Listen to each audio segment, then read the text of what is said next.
Nous allons prendre nos Bibles dans le livre de... Notre premier passage, c'est Actes des Apôtres, chapitre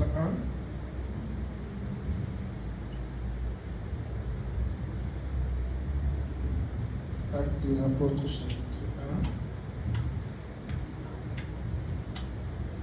On va prendre le verset 8.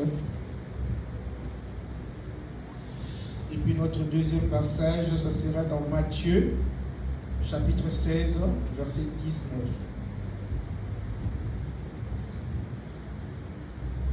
Amen.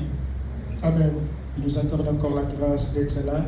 Et je suis très content de pouvoir à cette bon dimanche de Pentecôte. Je suis très content de voir Papa John.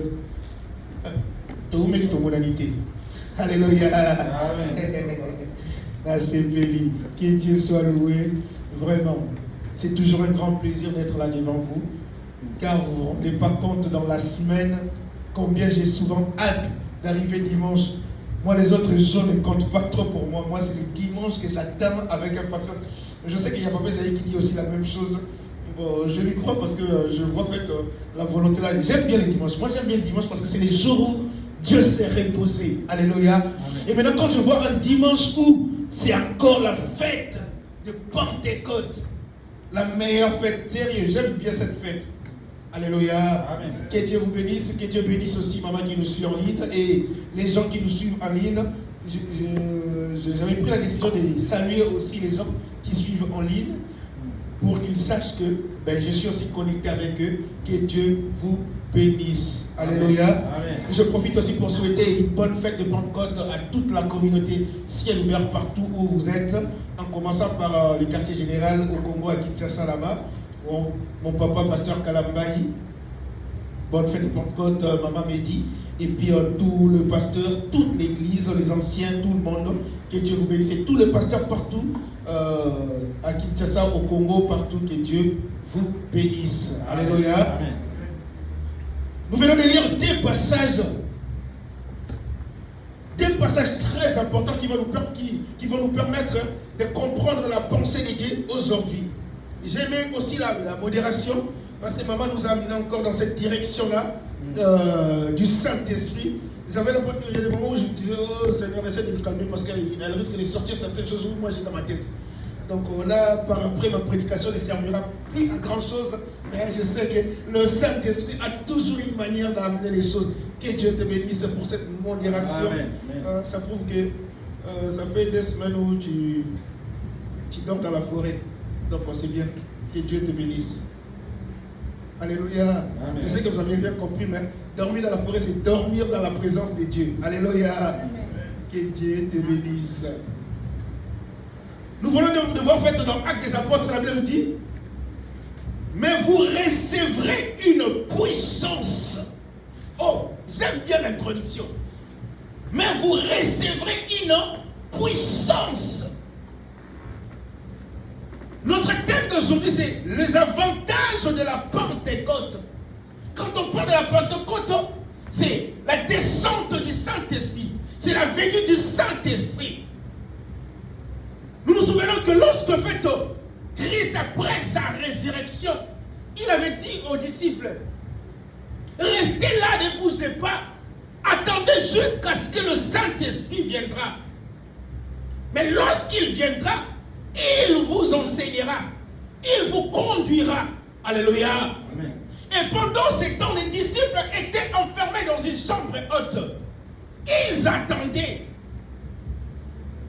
Et ici on nous dit, mais vous recevrez une puissance, le Saint-Esprit survenant sur vous. Donc nous comprenons que le Saint-Esprit nous amène aussi une puissance. Alléluia. Amen. Dieu ne nous donne pas le Saint-Esprit pour que nous restions des simples humains ou des simples communs mortels. Non. Il nous donne le Saint-Esprit pour que nous puissions être différents. Alléluia. Ce qui crée la différence, ce n'est pas le fait d'appartenir à une église. Non, c'est le fait d'avoir le Saint-Esprit en toi. Alléluia. Amen. J'aime bien donner cet exemple. Vous voyez cette salle. On peut faire toute l'installation de l'électricité ici. L'installation est bien mise en place. Mais si on n'envoie pas l'électricité, cette installation ne servira à rien. Alléluia. Amen. Donc ça veut dire tout simplement, je peux être bourré de grâce, des dons, mais si le Saint-Esprit n'alimente pas cette grâce, ni ces dons, cela ne servira à rien. Alléluia. Amen. Donc en réalité, le Saint-Esprit vient faire un travail pour alimenter, pour amener quelque chose. Parce que Jésus était resté avec ses disciples pendant 3 ans. Il les a suffisamment enseignés. Mais le problème, c'est qu'il dit, lorsque le Saint-Esprit viendra, il vous enseignera. Oh, mais Jésus, c'est pas normal. Tu les as déjà enseignés. Ils te suivaient partout. Ils ont écouté tes paraboles, tout ce qu'ils ont même vu le miracle. Donc selon nous, on dira qu'ils étaient prêts pour commencer le ministère. Ils étaient prêts pour aller maintenant dans les champs. Mais Christ les a dit, non, attendez. Il manque encore un élément très important, c'est le Saint-Esprit. Mais vous recevrez une puissance. Cela veut dire tout simplement, je peux être suffisamment enseigné, préparé, mais sans le Saint-Esprit, je vais prêcher la mort. Mais lorsque je prêche par le Saint-Esprit, je ne communique que la vie. Alléluia. C'est ça qui crée la différence entre un chrétien ordinaire et un chrétien rempli du Saint-Esprit. C'est justement pour ça que j'ai dit, la Pentecôte pour moi reste la meilleure de fête. Pourquoi? Parce que ça me permet, alléluia, ça m'a permis de tuer le côté humain pour laisser la place au côté spirituel, alléluia. Mais vous recevrez une puissance. C'est une promesse. Mais la promesse, ça peut s'accomplir ou pas dans ta vie. Tout dépend de la manière dont tu reçois la promesse et dans quelle disposition que tu te mets pour que cette promesse-là s'accomplisse. Je peux louper une promesse parce que je n'ai pas été dans une bonne disponibilité pour recevoir la promesse. Alléluia. Amen. Prenez exemple. Papa John me dit, pasteur, j'ai un cadeau à te donner. Mais par contre, tu dois me trouver dans tel quartier. C'est une promesse. Mais le problème, c'est que si moi, je ne me prépare pas pour me déplacer, pour aller à l'endroit de ces rendez-vous, est-ce que j'aurai ce cadeau? Non. Alléluia. Amen. Donc, je vais louper cette promesse, non pas parce que la personne ne voulait pas me le donner, ou la personne ne voulait pas que cette promesse s'accomplisse, mais c'est juste parce que moi, je n'ai pas été à ces rendez-vous. Et je n'ai pas fait ce qu'il fallait faire pour que cette promesse s'accomplisse. Donc pareil pour les disciples.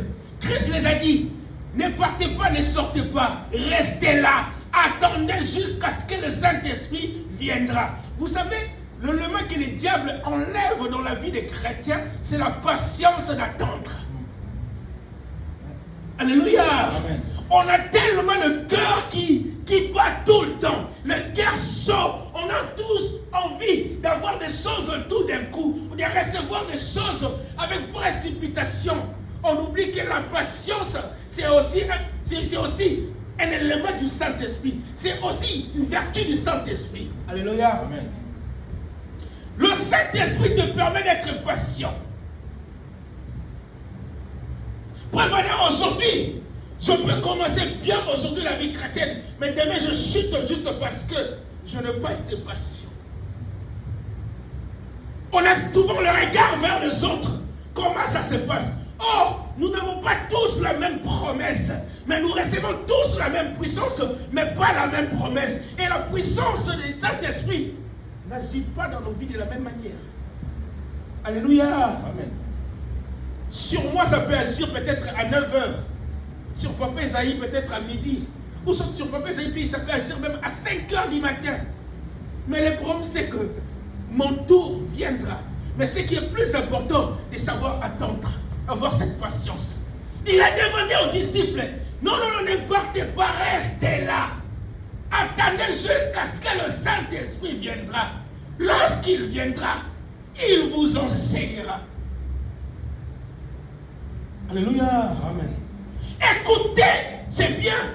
Mais faire ce qu'on t'a dit de faire, c'est ce qui est plus important. Parce que pour recevoir cette puissance, il a fallu aussi cette obéissance à la parole de Jésus-Christ. Il a dit, tant que je suis là, le Saint-Esprit ne peut pas se dévoiler. Mais permettez-moi de partir vous allez recevoir une puissance. Et le Saint-Esprit survenant sur vous. Et lorsqu'il va venir dans vous, dans votre vie, vous serez quoi? Mes témoins. Alléluia. Amen. Et vous serez mes témoins à Jérusalem, dans la Judée, dans la Samarie et jusqu'aux extrémités de la terre. Donc cela veut dire tout simplement que je ne peux pas témoigner de la part de Dieu si je n'ai pas reçu la puissance du Saint-Esprit. Alléluia. Amen. Donc tout témoignage sur Jésus-Christ en dehors du Saint-Esprit n'est pas un témoignage. Alléluia. Amen. Oh, la Bible est très claire, ce n'est pas moi qui ai écrit ça. Il dit, vous recevrez une puissance, le Saint-Esprit survenant sur vous, et c'est alors que vous serez mes témoins. Amen. Je ne peux pas témoigner de la part de Jésus-Christ si je n'ai pas encore reçu le Saint-Esprit. C'est là où l'Église doit désirer le Saint-Esprit au plus profond. Alléluia. Au lieu de désirer l'élévation, la bénédiction, désirons le Saint-Esprit, car le Saint-Esprit c'est la clé qui ouvre toutes les portes. Avec le Saint-Esprit, je peux accéder partout, parce que le problème c'est que avec le Saint-Esprit, je reçois la puissance. Alléluia.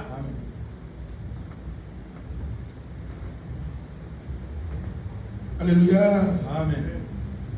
Et dans ce deuxième passage, dans Matthieu, on nous parle de quelque chose qui est aussi important.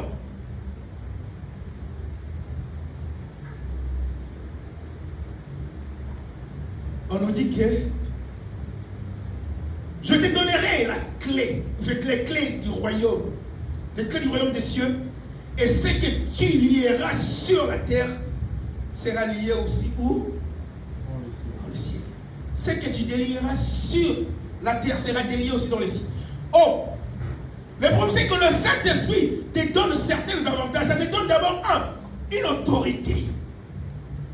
La puissance te donne une autorité, un pouvoir. Et de par ce pouvoir-là, j'ai le droit de lier les choses sur la terre, et si les choses-là seront aussi liées dans les cieux. Alléluia. Donc c'est-à-dire, lorsque tu reçois le Saint-Esprit, quand tu dis quelque chose, cela va s'accomplir. Pourquoi? Parce que tu as reçu la puissance, tu as reçu l'autorité. Un chrétien qui a le Saint-Esprit, il y a certaines prières que tu ne feras plus jamais, parce que tu n'as pas besoin de prier, mais tu as besoin de déclarer, de lier des choses. Si tu vois qu'il y a des choses qui semblent être floues dans ta vie, il suffit de dire que j'en ai marre de cette situation, que cela s'arrête. Et si tu crois fermement, avec le pouvoir, la puissance du Saint-Esprit, cela va arriver. Alléluia. Amen. Vous savez ce que les gars te fait croire? Que tu n'as pas le pouvoir, que tu dois pleurnicher, que tu dois pleurer parce qu'il y a une situation qui te dérange. Mais ton Dieu te dit, je t'ai donné le pouvoir. Alléluia. Amen. Par le Saint-Esprit, tu as reçu une puissance. Ce que tu lieras sur la terre sera lié aussi dans les cieux. Alléluia.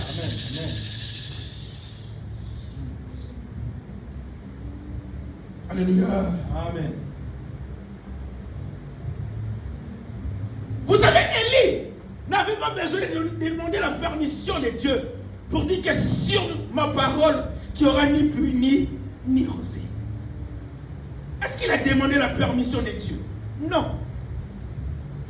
Mais par contre, il avait compris sa position étant serviteur de Dieu. Il avait compris la puissance qu'il avait en lui, que Dieu lui avait donnée. Et cette puissance-là lui permettait de lier les choses sur la terre. Et Dieu ne pouvait que obéir, Dieu ne pouvait que suivre. Alléluia. Amen. Vous savez, un enfant de Dieu qui reconnaît sa position, qui reconnaît son autorité, qui reconnaît sa puissance, les démons ne peuvent pas jouer sur sa tête tout moment. Ils viendront toujours t'attaquer. Ils viendront toujours te tenter. Or, ce qui est sûr, tant qu'on est sur cette terre, ne pensez pas que tu auras une vie paisible. Non, ils viendront essayer. Mais le problème, c'est qu'en toi, il y a cette puissance d'arrêter les choses. D'arrêter les choses. Alléluia. D'arrêter les choses.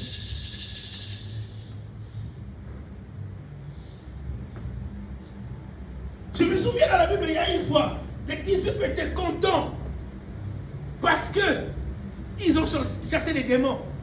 Ils étaient très contents en disant à Jésus que les démons nous ont obéi. Pour eux, c'était quelque chose de nouveau. C'était formidable. Oh, on s'est opposé aux démons. On les a chassés. Ils nous ont obéi. Ils sont partis. Mais pour Jésus, ce n'était pas étonnant. C'était logique. C'est que toi, tu penses que cela est extraordinaire. Pour Dieu, c'est logique.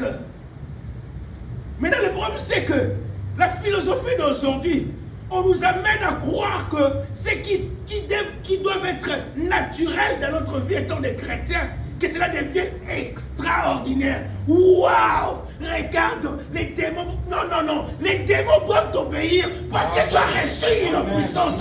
Ils doivent t'obéir parce que tu as reçu le Saint-Esprit. Ce n'est pas extraordinaire, c'est normal. Amen. Jésus les a dit, oui, je vis Satan fuir comme un éclair.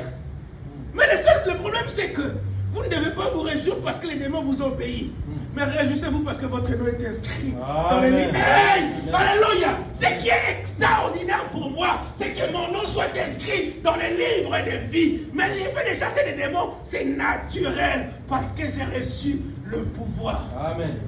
Alléluia. Amen. Oh, je voudrais que, après ces cultes, que tu sois plus une personne ordinaire, que tu sortes d'ici, alléluia, avec une motivation différente, en disant que, sommes merci maté. Non. Arrêtez-vous là. Parce que j'ai l'impression que vous avez mal choisi l'adversaire. Vous avez mal choisi l'endroit pour venir jouer. Moi, j'ai reçu la puissance du Saint-Esprit. Et le Saint-Esprit est sur moi. Et je suis le témoin de Jésus-Christ. Donc tu ne peux pas venir jouer sur ma vie. Et puis le problème, c'est que mon Dieu m'a dit, c'est que je lierai sur la terre, sera lié dans les cieux. Et là, ces complots-là, je les lis au nom de Jésus. Et je délie maintenant l'autorité de mon papa. Alléluia. À quoi bon d'avoir une puissance sans pourtant l'utiliser? À quoi bon d'avoir un pouvoir qu'on n'utilise même pas? À quoi bon d'avoir une autorité qui ne sert à rien? Non. Moi, je suis contre ça. Si on a reçu le Saint-Esprit, c'est pour démontrer que nous sommes des témoins de Jésus-Christ. Amen. Nous sommes ses représentants sur la terre. Nous devons témoigner de sa part. Christ a démontré sa puissance sur la terre. Mais pourquoi nous ne devons pas démontrer aussi sa puissance? Pourquoi je dois toujours pleurer? Pourquoi je dois faire des prières de lamentation? Yahweh Seigneur, non. Arrêtons ces genres de prières. C'est fini ces prières de lamentation. Jésus ne nous demande pas de prier, mais de parler, de déclarer. Alléluia. Mais quand il avait dit sur la foi, tout est accompli. Mais c'est tout là, ça fait partie de tout. Tout c'est tout. On sait français, tout c'est tout. Pourquoi vous voulez qu'on complique le tout? Pourquoi on commence à enlever certaines choses dans le tout?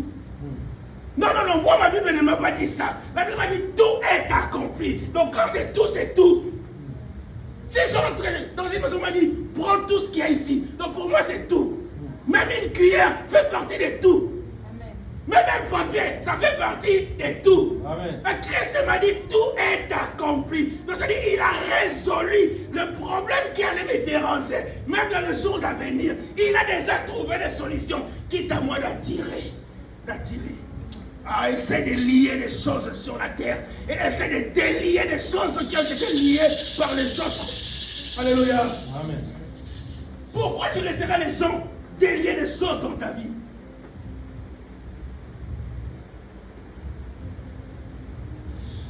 Alléluia. Amen. Et dans cette tradition, lorsqu'on dit lié et délié, on cherche à nous faire comprendre que je peux prononcer, je peux libérer ce qui a été attaché. Je peux aussi attacher ce qui a été libéré. Alléluia.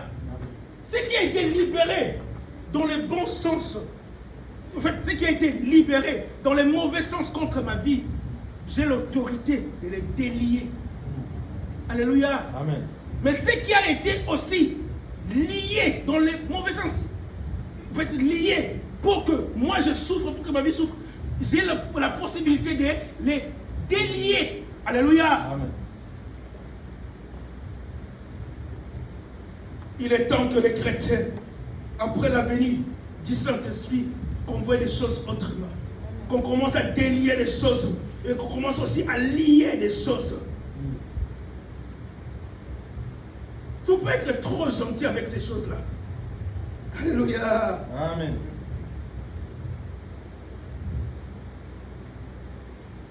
La puissance nous donne cette autorité-là. Et nous avons aussi ce qu'on appelle, notre avantage, c'est l'approbation divine. Par la venue du Saint-Esprit, Dieu maintenant nous donne une certaine approbation sur nos paroles. C'est ça que nous disons. C'est là où on nous dit que ce que tu vas dire, Dieu va l'accomplir. La Bible dit, il est derrière la parole de ses serviteurs pour l'accomplir avec des signes et des prodiges. Vous savez, il y a des moments où tu n'as même pas besoin de prier, parce qu'il y a prier avec la chair et prier en esprit. Lorsqu'on prie avec la chair, c'est-à-dire c'est là où on multiplie les paroles. Les interdits même cela. Lorsque vous priez, ne multipliez pas de vaines paroles. Mais lorsqu'on prie maintenant, tout en étant amené par le Saint-Esprit, là maintenant c'est lui-même qui essaie d'arranger les mots. Parce qu'il sait le vrai besoin de ta vie. Parce que en réalité, notre vrai besoin n'est pas lié par rapport à la chair, par rapport à la vie terrestre. C'est d'abord lié par rapport à la vie céleste. C'est justement pour ça qu'il a dit aux disciples, ce qui est plus important, c'est que votre nom est inscrit dans le livre des vies. C'est là où vous devez vous réjouir. Alléluia. Donc c'est-à-dire, si je garantis ma position dans le ciel, et le problème c'est que sur la terre, je ne peux que dominer. Mais par contre, si je perds une position dans le ciel, sur la terre, j'aurai l'impression de dominer. Mais je ne veux pas dominer parce qu'à chaque fois que je vais chuter, il n'y aura personne pour me relever. Mais par contre, en ayant Christ en moi, même si je tombe aujourd'hui, lui, il va me relever. Pourquoi? Parce que Christ à nous, l'espérance de la gloire. Alléluia. Donc ce qui est plus important pour moi, c'est d'avoir Jésus-Christ. De maintenir cette position céleste. Tu peux tout perdre ici sur la terre, mais lorsque tu gardes cette position, cette approbation divine, sache-le que tu as la clé qui ouvre toutes les portes. Alléluia. C'est justement pour ça qu'on frappe des portes, mais rien ne se passe. Pourquoi? Parce que on ne se focalise pas sur de bonnes choses. On ne regarde pas de bonnes choses. Vous savez, ce matin, j'étais en train de suivre le fait que certains récits de Martin Luther King. Il avait dit une chose. Dans la vie, si tu ne sais pas voler, cours quand même. Si tu ne sais pas courir, marche quand même. Si tu ne sais pas marcher, essaye même de ramper. Parce que le plus dangereux, c'est que même la personne qui court, si toi tu rampes et que la personne qui court s'arrête, un jour tu finiras par les dépasser. Le plus grand problème, ce n'est pas de courir, de marcher ou de voler. Le plus grand problème, c'est de s'arrêter. Alléluia. Amen. Mais or, nous savons tous qu'il y a certaines choses qui nous arrivent dans la vie qui nous donnent envie de tout arrêter, de tout abandonner. Ça nous a tous traversé l'esprit. Moi y compris. Mais le problème, c'est que c'est une voix qui te dit. La voix négative te dit quoi? Arrête-toi. Mais ce que j'aime maintenant, en ayant reçu le Saint-Esprit, lorsque cette voix négative essaye de monter en te disant que arrête, tu ne sauras rien faire, tu n'arriveras même pas, c'est fini, tu vois le temps, tu as perdu le... Non, le problème c'est que ce n'est pas le problème de la vitesse, ce n'est pas le problème du temps. Le problème c'est que je ne veux pas m'arrêter parce que celui qui est à moi est plus fort que celui qui est dans ce monde. Et cet homme m'a dit, je ne t'abandonnerai point, je ne te délaisserai point, je serai avec toi jusqu'à la fin du temps. Et le Saint-Esprit ne va pas te laisser. Pourquoi? Parce que tu es tombé, parce que tu as péché, ou parce que tu as perdu quelque chose.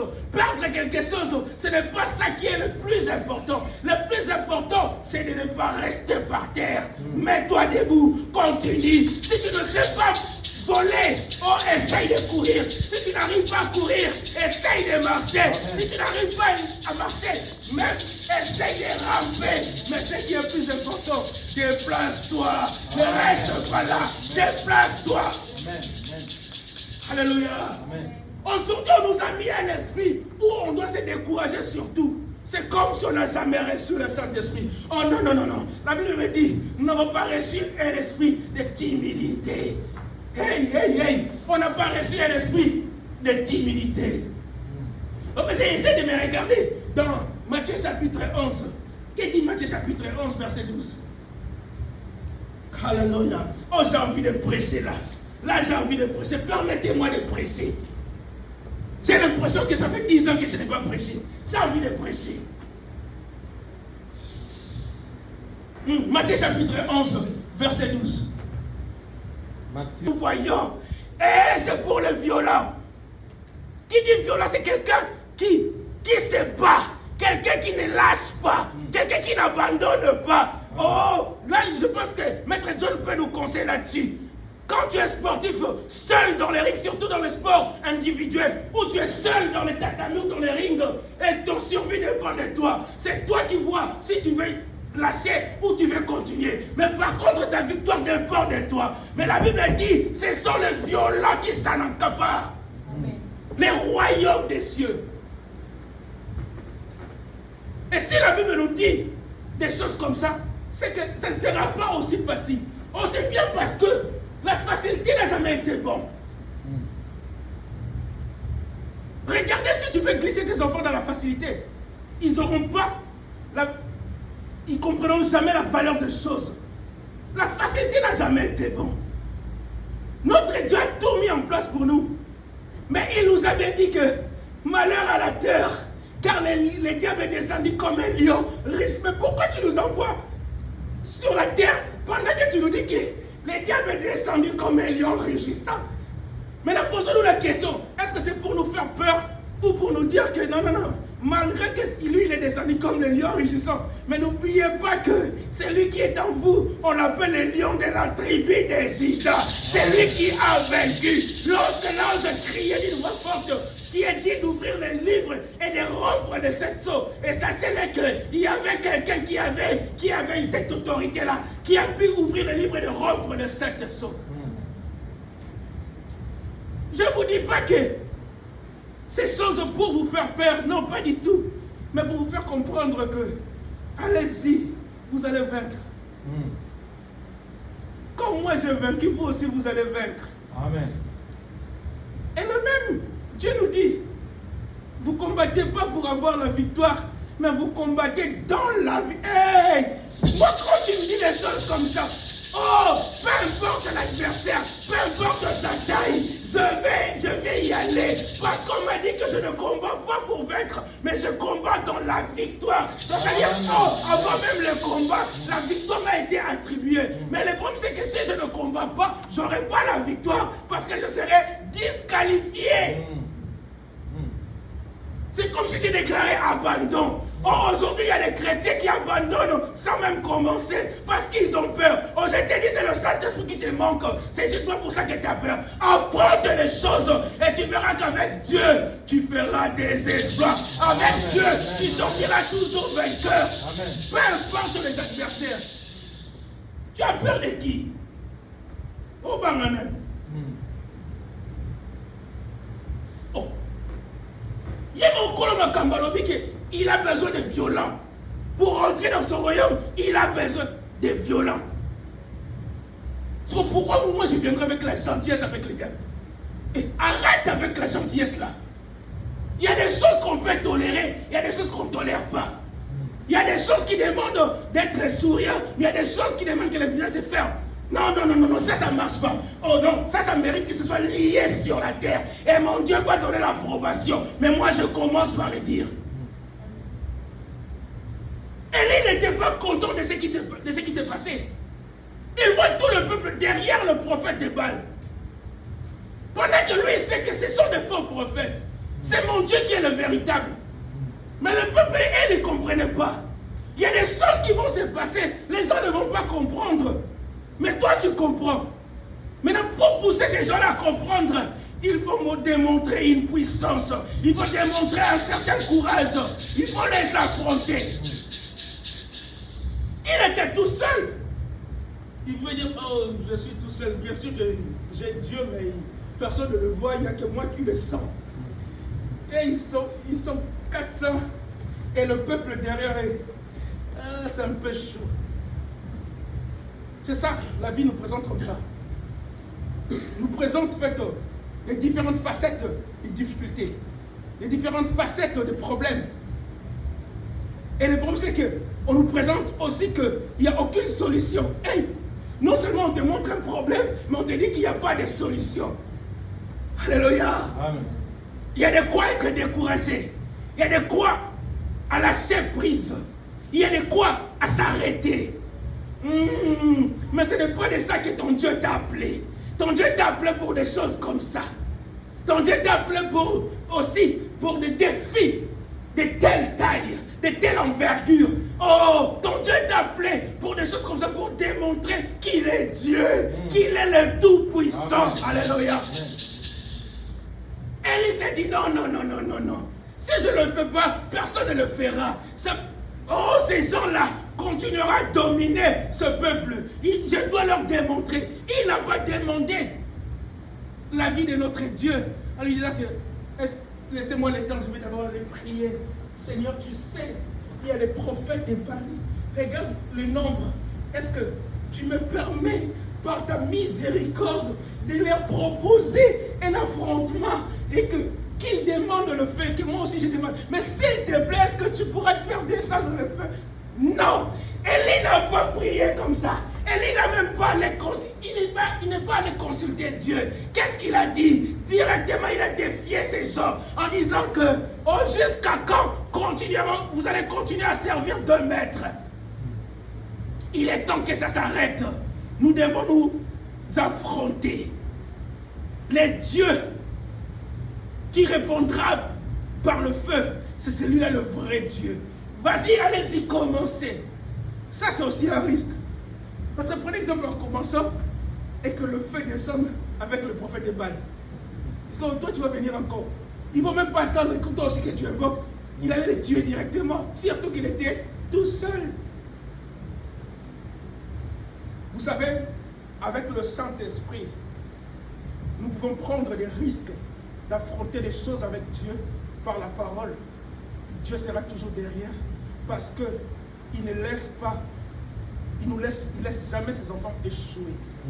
Parce que tout ce qui se passe dans ta vie, la gloire lui revient. Amen. Alléluia. Amen. La gloire lui revient. Donc c'est-à-dire quand je mets Dieu dans mon affaire, donc j'amène aussi Dieu pour installer son royaume, son pouvoir, pour que les gens comprennent qu'il est Dieu. Alléluia. Amen. Tu sais, ton voisin là, ton ami là, saura que tu as un Dieu si il voit que ce Dieu-là agit dans ta vie. Maintenant, si ce n'est pas le cas, il te voit toujours pleurer. Il te voit toujours se lamenter. Maintenant, comment il saura que ce Dieu-là existe? Alléluia. Amen. Nous empêchons des fois Dieu de démontrer sa toute puissance juste parce qu'on a peur. Il est temps qu'on enlève cette peur-là. Pourquoi? Parce que par sa grâce, nous avons l'approbation divine. Ça, c'est un avantage du Saint-Esprit. Ne t'arrête pas. Parce que les gens ne t'ont pas ouvert la porte. Parce qu'ils t'ont fermé la porte. Si les gens t'ont fermé la porte, ah ben, on nous a bien dit, ce que tu lieras sera lié. Ce que tu vas délier, ça va être délié. Ah, vous me fermez la porte. Ok, mais au nom de mon Jésus-Christ, la porte me sera ouverte. J'entrerai ici. Et sache-le que tu auras l'approbation de ton Dieu. C'est quoi cette maladie qui te dérange? C'est quoi cette souffrance qui te dérange autant? Il est temps que tu cries la main puissante de ton Dieu. Il est temps. N'attends pas que quelqu'un te pose la main. N'attends pas que quelqu'un vienne faire des déclarations à ta place. Vous savez, la meilleure des personnes qui pourra prier sur ta vie, c'est toi-même. Alléluia. Oh, je sais que les gens se posent des questions. Oh, les pasteurs aiment bien prier sur les gens, mais qu'est-ce qu'il nous dit là? Alléluia. Amen. Oui, ce que je dis, c'est la vérité. Et la vérité, des fois, en fait, on a du mal à l'écouter, mais c'est la vérité. Je peux prier sur ta vie, mais la meilleure des personnes qui peut prier sur ta propre vie, c'est toi-même. Alléluia. Amen. Parce que moi, je peux voir ta souffrance, mais je ne le vis pas. Mais c'est lui qui vit la souffrance, c'est toi-même.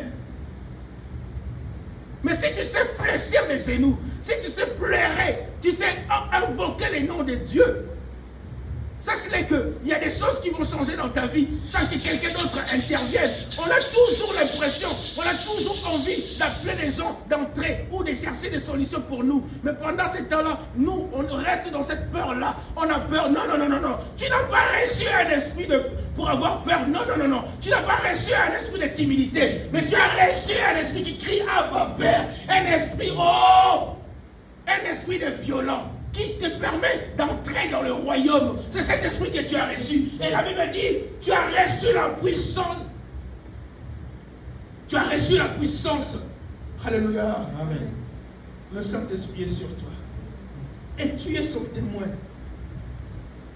Oh, quel est ce témoin-là qui peut, au lieu de parler de celui qui est censé te témoigner, il commence à pleurer. On nous parle de Jésus-Christ, on nous parle de Jésus-Christ. Alléluia. Amen.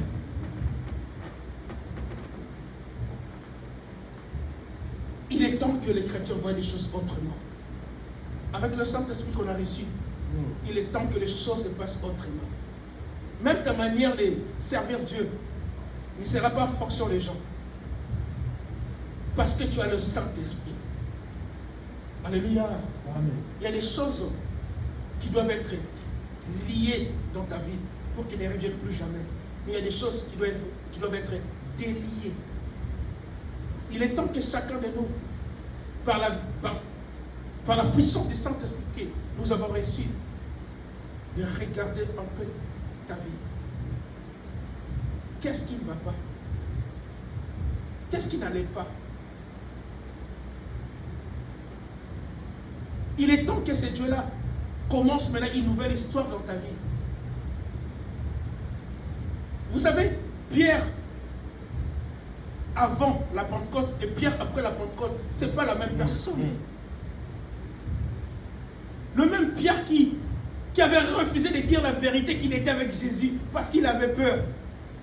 Mais le même Pierre là après la Pentecôte, il est sorti. Il a dit, repentez-vous et que chacun de vous soit baptisé au nom de Jésus-Christ pour le pardon de vos péchés. Et vous allez recevoir le don du Saint-Esprit. C'est le même Pierre. Mais Pierre, tu avais peur de dire que tu étais avec Jésus. Lorsqu'une seule personne te l'a demandé, il n'y avait pas la multitude, mais le même Pierre qui sort après la Pentecôte, qui prêche, on a bien dit, beaucoup de gens se sont convertis. Il y a des gens qui les ont suivis. Le même Pierre. Donc ça veut dire tout simplement, ce que je suis avant le Saint-Esprit ne doit pas être la même personne après le Saint-Esprit. Parce que je viens de recevoir une puissance. Amen. Je viens de recevoir un pouvoir. Et c'est la chance de tout. Aujourd'hui, vous parlez avec moi parce que je suis trésor là. Si on m'appelle au trésor, tu deviens président fédéral. Président fédéral. Amen. Soit le moment président fédéral. Déjà, j'ai les 100 Congolais. Donc, qui dit 100 Congolais, qui dit les habits. Donc, je ne vais pas porter des vestes comme des vestes. Président fédéral.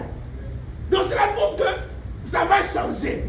Je pense que même ma femme va changer sa manière de marcher. La femme du président fédéral. Mes enfants vont changer. Les enfants du président fédéral. Pourquoi? Parce que le statut a changé.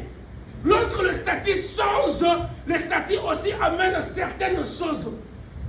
Ça veut dire, la nature ne vous enseigne-t-elle pas? Donc cela veut dire tout simplement, si avant le Saint-Esprit, j'étais quelqu'un qui pleurnichait, quelqu'un qui avait toujours peur, quelqu'un soit mon mousse qui dit hé, démon! Non. Après le Saint-Esprit, je deviens une autre personne renouvelée, avec une force nouvelle. Lorsque les choses arrivent, je n'ai pas besoin d'avoir peur, je vais juste parler. S'il s'agit de repousser les choses, de casser, je vais casser. On me bloque le chemin, je vais parler pour que le chemin soit débloqué. Parce que j'ai reçu le pouvoir, la puissance. Le meilleur avantage que le Saint-Esprit nous apporte, c'est la puissance. C'est la puissance. Le même Pierre qui avait peur et le même Pierre qui n'avait plus peur. Malgré la persécution, malgré tout ce qu'ils ont connu, arrêtés plusieurs fois. À chaque fois ils étaient arrêtés, ils sortaient, ils commençaient toujours. Et ils continuaient toujours. Pourquoi? Parce que lorsque tu reçois le Saint-Esprit, c'est là où tu dis, tu parles comme Paul. Si je vis, ce n'est plus moi qui vis, c'est Christ. Ce n'est plus moi qui vis, c'est Christ. Ce n'est plus moi qui vis. Je ne fais pas des choses parce que c'est moi, non. C'est le Saint-Esprit qui agit en moi. J'aime bien ce que la Bible dit. Je repose mon esprit sur vous et je mettrai dans vos bouches mes paroles. Je ne parlerai plus de moi-même, par moi-même, non. Je parlerai au nom de Jésus-Christ. Alléluia. Amen.